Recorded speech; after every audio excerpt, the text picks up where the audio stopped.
Chaque début de soirée, depuis une quinzaine de jours, les louvetiers se relaient pour surveiller. Armés, ils se dirigent vers des pâturages où le loup a fait des victimes. 25 moutons tués et 3 blessés dans le secteur. Et ce, malgré les chiens de protection. Un gros pépère. La préfecture de l'Ain a autorisé les tirs et a fait appel au lieutenant de louveterie, inventé sous Charlemagne à une époque où le loup était omniprésent. Ils interviennent bénévolement. Il y a une bête là-haut, en bas des sapins à gauche. Ça bouge pas.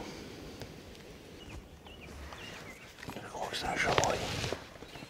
Ces chasseurs expérimentés resteront postés 4 à 5 heures, avec fusil et jumelles thermiques. Dès qu'il y a une source de chaleur, eh ben, on capte tout de suite l'animal. Le loup, s'il est à 100 mètres de nous, sur le rocher en haut, là, ou n'importe où, vous pouvez être sûr que lui, il nous a déjà repérés. Il faut faire très attention. Il faut qu'on le repère avant qu'il nous repère lui. On tire uniquement si le loup vient pour attaquer le troupeau.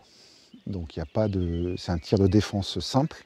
Et si, et seulement si, il y a des moyens de protection qui ont été mis en place, ce qui est le cas ici, avec un patou et un parc qui est fermé.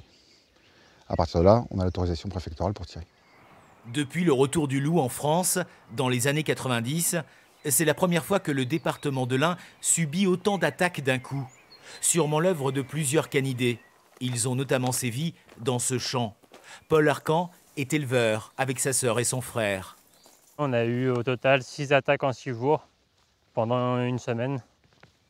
C'est des animaux où on donne tout ce qu'on a pour qu'ils aillent bien, pour leur bonne santé. Donc ouais, c'est pas un métier d'arriver tous les matins et d'en ramasser des morts. On a beaucoup de mal à dormir derrière. Quand on se réveille, on n'arrive plus à se rendormir parce que on se dit ça se trouve ils ont été attaqués. Et voilà. Pourtant, le champ est situé à proximité d'une maison, gardée par des chiens. Rien n'y a fait. Voilà pourquoi les autorités ont permis les tirs de défense et organisé cette surveillance qui dure. S'il y a d'autres attaques, évidemment qu'on sera encore là. Si les attaques disparaissent, on peut imaginer que le loup a changé aussi de territoire, ce qui est tout à fait possible, et qu'à ce moment-là, on n'aura plus besoin d'intervenir jusqu'à la prochaine, si prochaine il y a. Ces 10 dernières années, l'Ain a connu 36 attaques de loups.